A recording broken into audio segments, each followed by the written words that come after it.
guys. Ever wondered what it's like to live completely free off-grid? It's called boondocking, and it's when you're camping with no hookups and completely self-sufficient.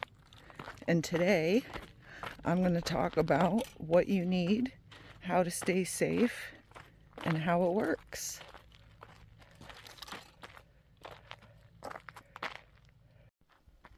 Boondocking.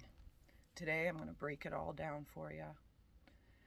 Basically, boondocking, it's also called dry camping, and it means that you're off-grid, self-sufficient, without hookups to water, sewer, and electricity.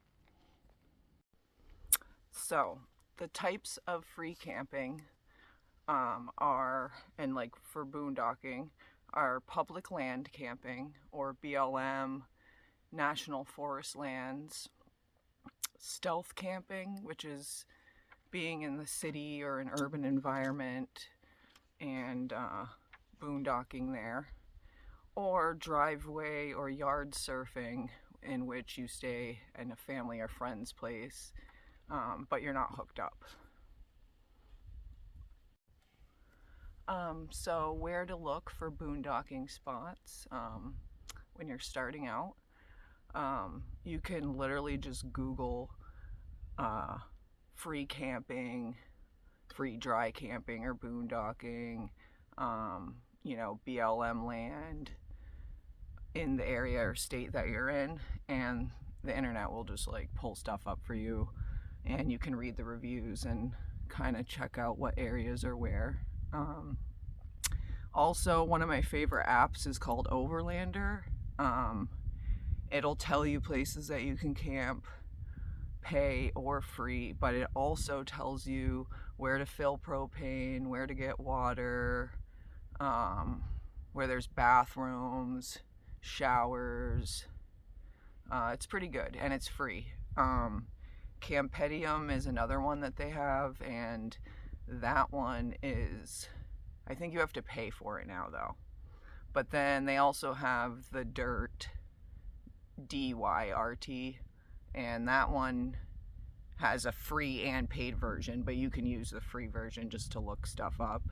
And I'll put all those down in the pinned comments so you guys can, see how to spell it and look it up for yourself. And then, of course, besides that, there's businesses and places where you can get away for maybe a night or a couple nights, but you're gonna have to move around, such as Walmart, although not all the Walmarts are cool with it.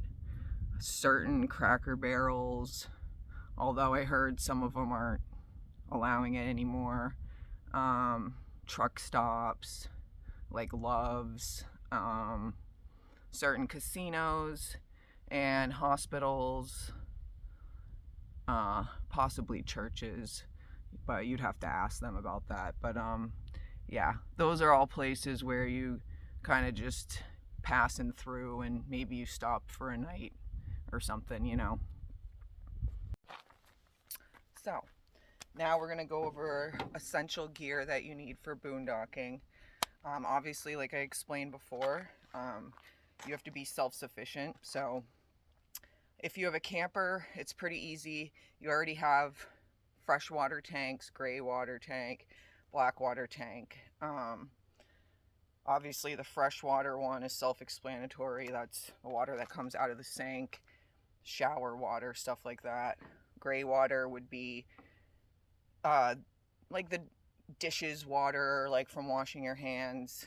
Black water is gonna be your sewer, all the gross stuff. So you have to, basically, if you have the tanks, you're gonna go to a dump station, which the Overlander app that I told you guys about also tells you where dump stations are. Some of them are free, some of them are going to be 10 to 20 bucks. It just depends.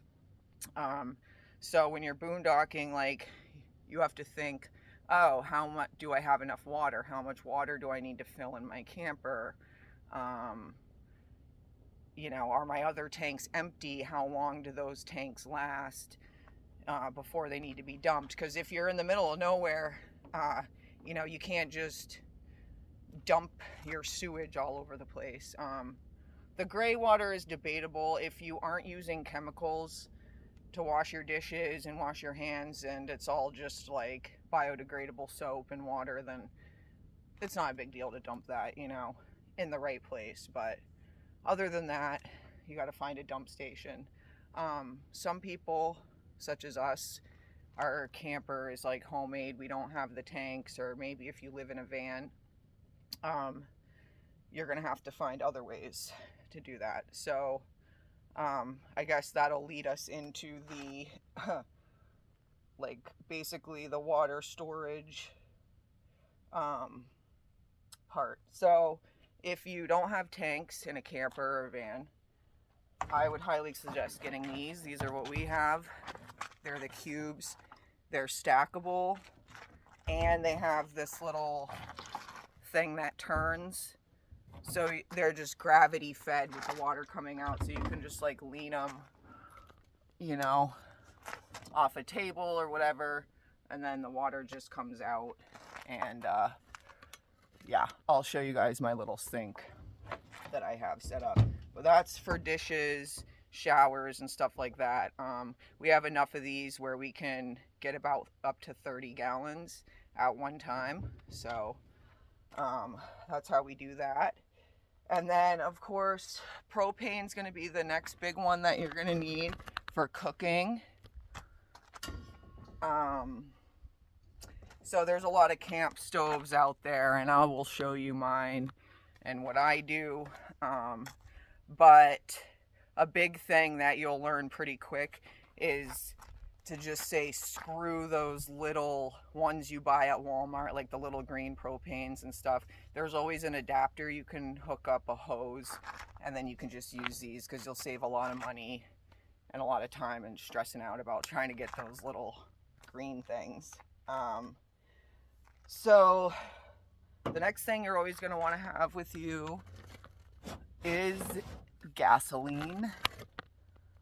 I have 2 of these big ones and 2 little ones, and I try to keep a couple of them full, because like you never know when there's going to be an emergency, and you're going to need it for your truck or your car maybe, or for your generator, which I'll talk about that next. And you know, if you're in the middle of nowhere like we are right now, there's no gas for miles and miles, and you know, plus you never know when someone else might be stuck in the middle of nowhere, and you're definitely going to need that. So that's the gas, water storage, propane. And then the next big thing is getting your own power. Solar panels are probably going to be your best bet to keep your power going during the day. I have a whole video actually on my solar panel setup and my battery setup, and I also talk about my internet. It's the last video that I posted the week before this one, so you should check that out if you want to see like more in detail about how I get electricity and internet. So we'll see. So if you have solar panels, they have to hook up to some sort of battery, an inverter.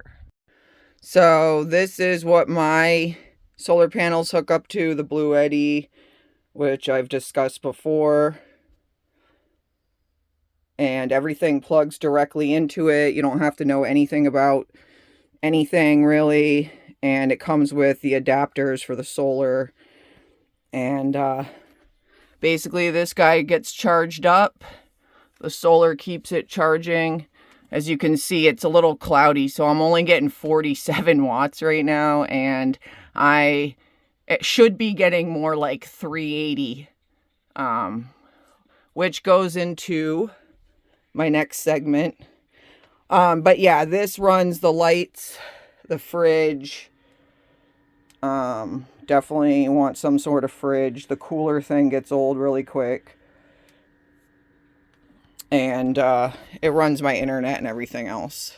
So as I was saying, like right now I'm only getting 47 watts of solar, and I'm in a very sunny area.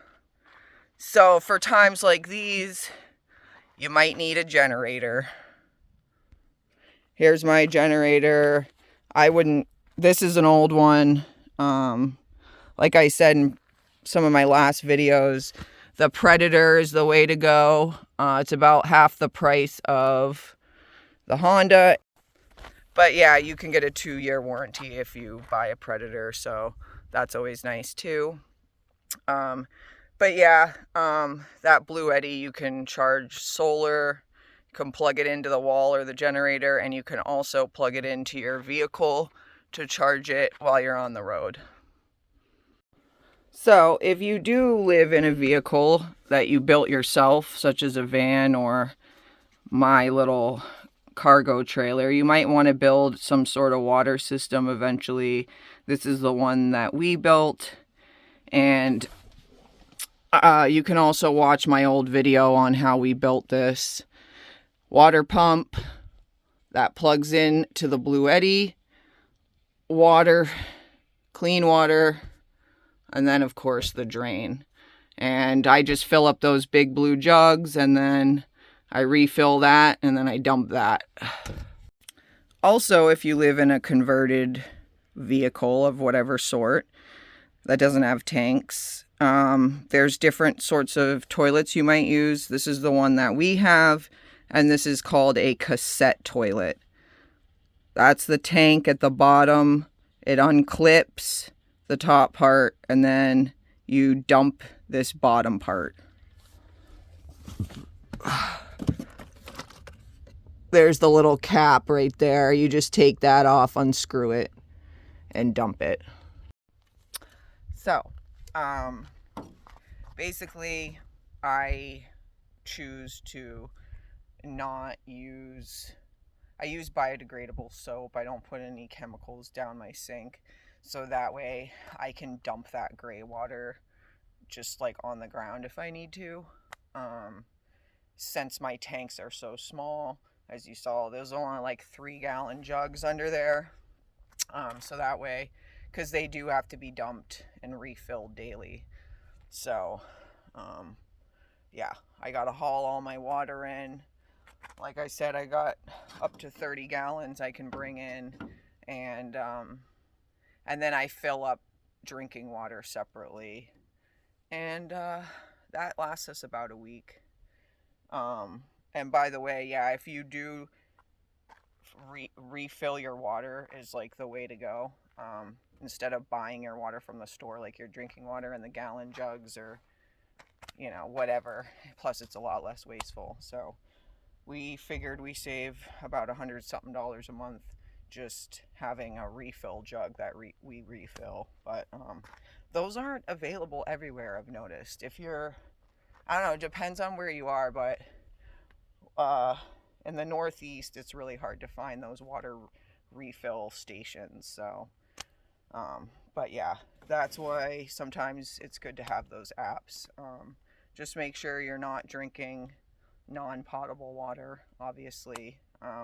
We have chosen to, when we can, we just get all like good drinking water and fill it up in all our things, and that way if we need water for the dogs or something else and we know it's clean. But yeah, there's all different types of water you can get. Also, as far as like the cassette toilet goes, when we first started out, we like basically were going number 1 and number 2 in it, and we quickly learned that it is A, really disgusting and smells really bad no matter what you do, but B, it was filling up like every 3 days, so we would have to find a dump station every 3 days to get rid of it. And we learned that, I mean, if you have a camper and you have a big tank for that to go in, it's different, but this thing's like small. So we decided doing what I guess a lot of people that live in vans do, and it's kind of gross, but you got to do number 2 in a bag and you throw it away and keep it with your trash until you dump your trash, and then just pee in the cassette toilet. But then that way you can just like, dump your pee, not wherever, but in a nature spot where it's not going to be a problem for anyone, basically. So that brings me into the next thing. Obviously, when you're boondocking, the next thing you have to worry about is your trash. Trash can always be an issue. You can't leave your trash out because animals will get into it and it'll cause serious problems to you. I got a little willy-nilly with the trash. I had it in a trash can, but the lid wasn't secure outside, and it definitely attracted mice, raccoons. We had a mouse issue. Just whatever, unwanted problems, and it's not good for the animals. So basically there's a couple options, because what I tried to do for a while was, if like once the trash was full and I had a full trash bag and we're out in the middle of nowhere, I was trying to keep it in the back of my truck. But once I got this new truck, it wasn't a problem in my old truck really, but once I got this new one, I don't know if it's just because the other one was lifted, this one's smaller, closer to the ground, but the mice kept getting into the back of the truck even with like everything closed up. So that wasn't working. So basically the solution I came up with is you either get a trash can with a top, which is like kind of annoying because they're usually really big, or the second thing that I came up with, which is get like a big tote with a clasping lid and put trash in there and then put it in the back of your vehicle or outside or whatever. So, but yeah, you're gonna have to collect all your trash and basically be responsible for it, haul it out, and find a place to throw it away. And lastly, as far as like essential gear goes, just make sure you have safety stuff, like obviously extra flashlights. You got to constantly be thinking like, oh, I may not have power, or you have to be responsible for everything you do, your power, your water, all of it. So you have to learn how to conserve stuff and like just how to be prepared in case something happens. Like, I don't know, once in a while I expect to go into town and get more supplies, and then sometimes something will happen and it doesn't work out. I mean, there was one time we got caught in monsoon season out here in the desert, and the road was literally a river, and we like tried to go out and get supplies, and we should have just stayed home, but we like ran out of stuff because we didn't prepare, and we had to spend the night in the truck, just like, I don't know, at the end of the road basically. So just make sure, always, that's why I said always have the extra gas, always have extra water. Like we always get extra drinking water besides the 30 gallons because we know how much we need and all that stuff. Just make sure you check the weather and be familiar with like the area that you're in. I had no idea before I came to the desert. Sorry, my dog was barking. Anyways, when I first came to the desert, I had no idea that sometimes if it rained all day that you could have a river monsoon in, the middle of the road. Or my old truck, we thought it had four-wheel drive, and when we came out here, we learned that we didn't have four-wheel drive and we got stuck. And like, I don't know what we would have done if we didn't meet people at the campground over here and I didn't have their phone number, because we got stuck basically. We actually got stuck a couple times last year, and we learned our lesson really quick of things to avoid and roads to avoid, and just like, you got to be careful. But that's like a really common thing, people getting stuck in the sand and stuff. And there's like those little boards you can get, and also having a shovel, having a tow strap in case someone goes by to tow you out. But it's always good to tell people where you're going and stuff like that, and just have a backup, because guess what, AAA will not come get you off of like they will, but you better be ready, because they wanted to charge us like what, $500 per 10 feet off the paved road, or like, I don't know, it was like something crazy. And it's not covered even if you have AAA, so good luck with that. And yeah, just have like a first aid kit. I started keeping blankets in my truck, extra water in there, you know, just all the normal camping safety stuff. But you know, I mean, if you're camping in the city, it's a little bit different. If you're planning on going in the middle of nowhere to boondock, then yeah, you just want to be prepared, and always have like some sort of self-defense. Oh my god, I'm so unorganized. I forgot to show you guys my cooking setup, but I just wanted to show you this. So I really like a lot of the Coleman stoves. This one's REI because somebody gave it to me, but it's pretty nice. It's pretty similar to a lot of the like Coleman stoves, but this is like the good one you want. You know, doesn't matter the brand, but it closes up here and it folds up and stuff, and then you got like multiple burners. And this is the adapter, which a lot of people put that little green propane tank that I was talking about, which is a complete waste of money and time.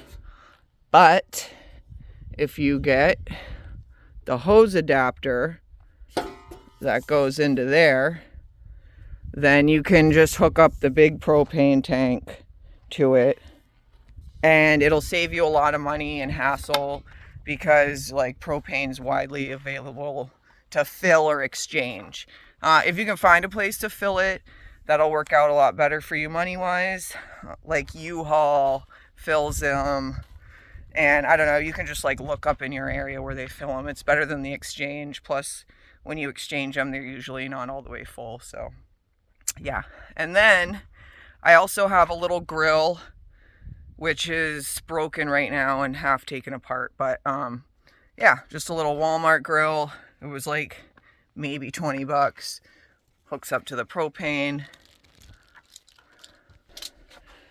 And yeah, I need to do some dishes, but this is what I have inside.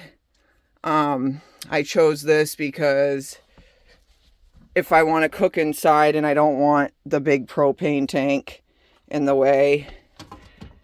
And hold on, I'm trying to soak these dishes right now. It also helps if you have a propane puppy.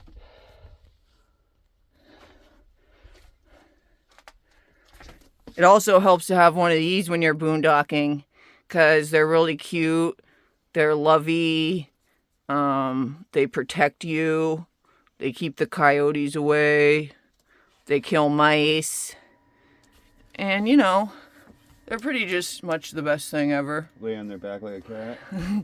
Lay on their back like a cat. And she's got a little cow belly. Look at that cow belly. Oh yeah, guys, we got a TV. We're going to hang it up on the wall, but it's a work in progress. Anyways, my camper's a mess right now, so I'm trying not to show you guys. I could not open that. All right, so anyways, these little stoves are like super easy and great, and they just take these little tanks, butane, which I know I was saying out there that like this sort of stuff's a waste of money, and it is usually, but we only use it once in a while when it's cold, when it's dark, I don't know. Morning coffee. And then if you have like a window or a vent, you're fine to cook inside, which I have my little window. So, and these are feathers I found. That's a hawk feather, by the way. I've been looking for one of those my whole life, and I finally found one. And you should also have one of these. How are you, buddy? He's sweet. Oh.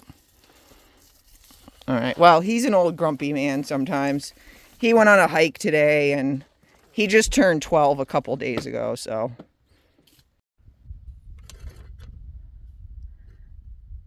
That's my view.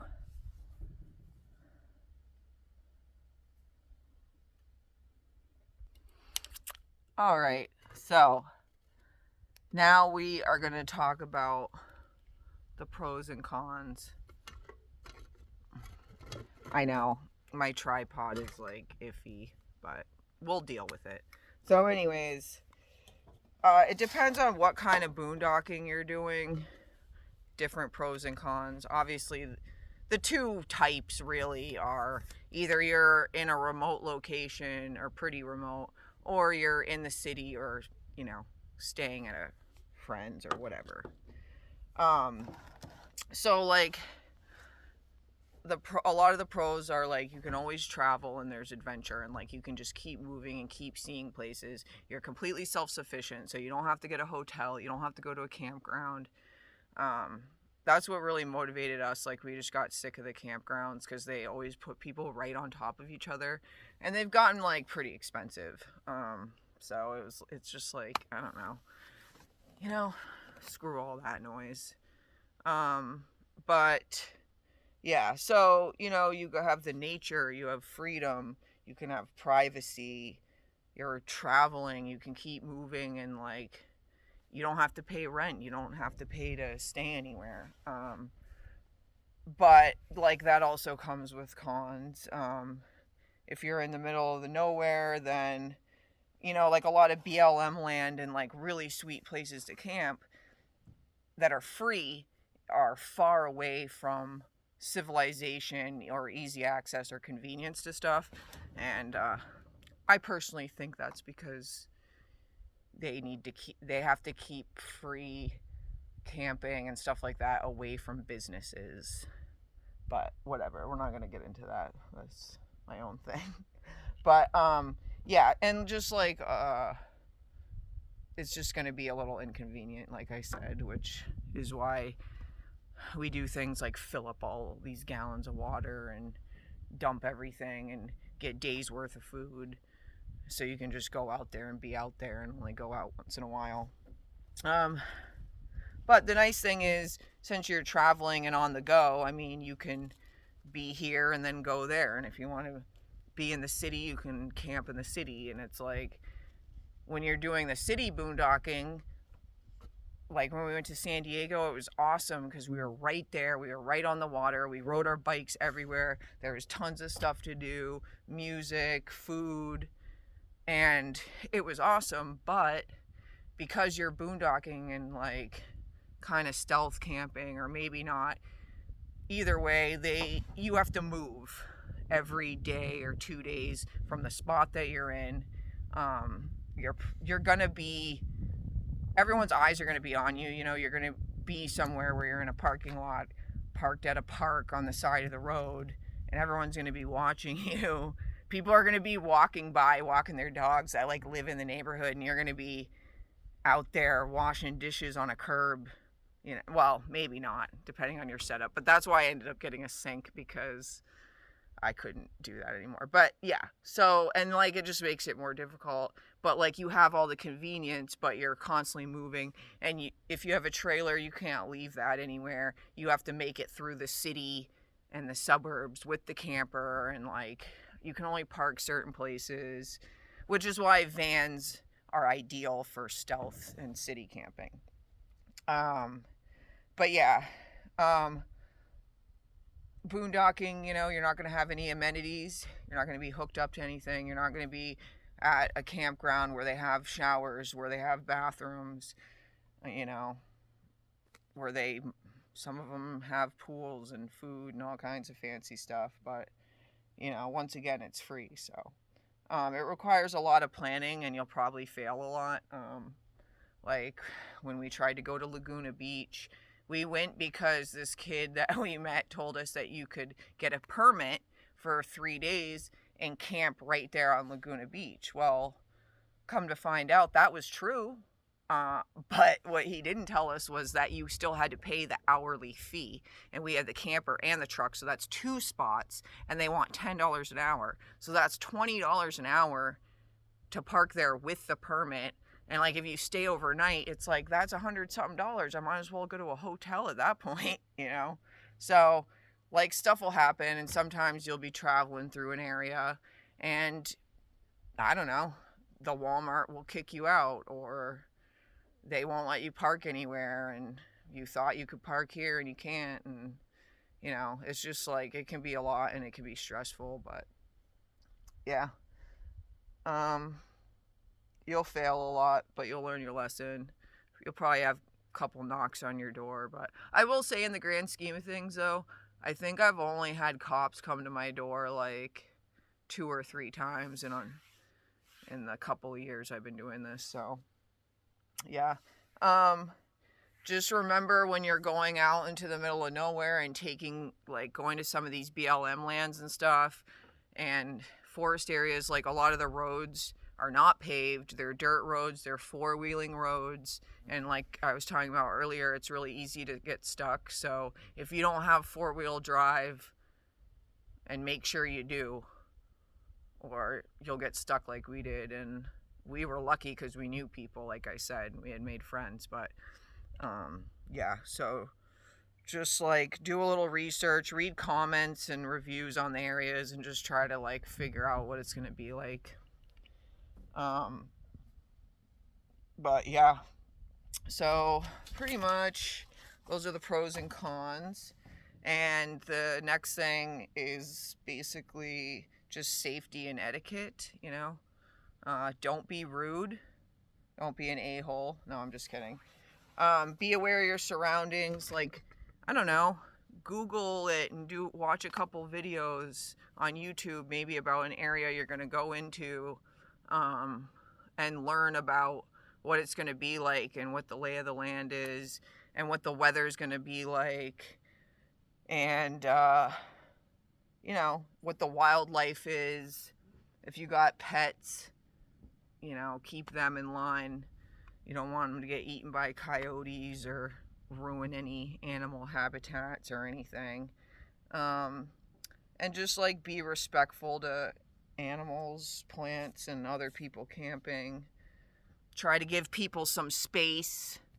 Everybody wants to camp right on top of each other. I don't know what's up with that, but some of us like to have our space. We go out of our way. We go through some really tricky roads to get to some of our good spots because we like to be away from people and have space. But sometimes there's only so much space to be had. But and just like, obviously, leave no trace. Don't trash the area. Don't dump bad stuff. Don't leave. Everybody's always leaving their trash in the fire pit. Like, nobody's coming to clean it up. All right. And you didn't burn it. So if you want to burn the trash, at least burn it. I kept seeing that this summer. And then, like, make sure you can have fires where you're going, because some areas, certain times of year, you can't have fires because of wildfires. And, just pay attention to all that stuff and just be smart about it. Put your fires out, and, just like common sense, basically. Have you guys ever been boondocking? Did you know what it was? I mean, if it wasn't for somebody in my comments, I didn't even realize people didn't know what it was. And I just assumed, so that's why I made this video. But, yeah, do you think you can do it? How long do you think you can go? I mean, let me know. And if you guys have, like, any questions or an idea of what I should do a video on that you would be interested in, please drop it in the comments below.